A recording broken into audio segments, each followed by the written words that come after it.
Di video kali ini kita akan membahas tentang pemerintahan pusat dan pemerintahan daerah.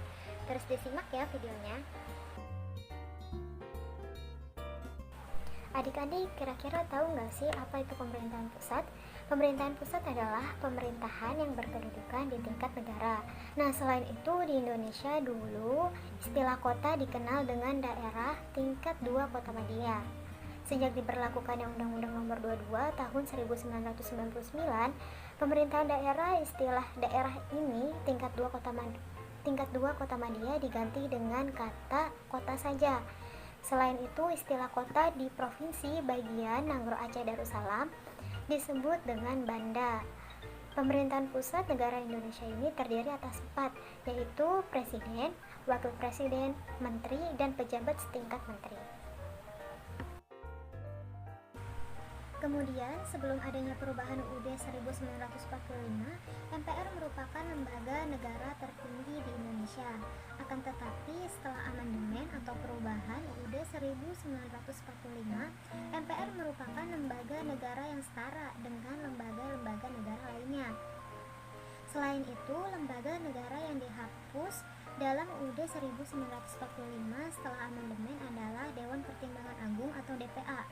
Sedangkan lembaga negara yang ada atau ditambah setelah amandemen UUD 1945 adalah Mahkamah Konstitusi dan Komisi Yudisial. Adik-adik, tahu nggak sih pemerintahan pusat itu dipimpin oleh siapa? Ya, benar. Pemerintahan pusat dipimpin oleh seorang presiden. Dalam menjalannya, seorang presiden dibantu oleh wakilnya, yaitu wakil presiden dan para menteri. Nah, menteri ini diangkat, bertanggung jawab, dan diberhentikan oleh presiden. Menteri dibagi menjadi 3, yaitu menteri koordinator, menteri departemen, dan menteri negara. Selain itu, pejabat negara yang setara dengan menteri adalah sekretaris kabinet dan jaksa agung. Nah, adik-adik, sekarang kita akan beralih kepada pemerintahan daerah.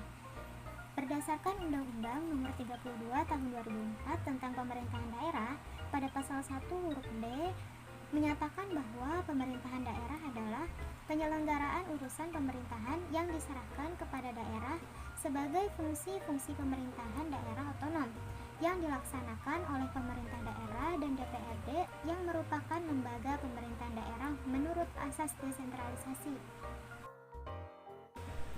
Nah, adik-adik, tanggung jawab akhir dari penyelenggaraan urusan-urusan pemerintahan yang diserahkan kepada daerah adalah menjadi tanggung jawab pemerintah nasional atau pusat, karena dampak akhir dari penyelenggaraan tersebut akan menjadi tanggung jawab sebuah negara.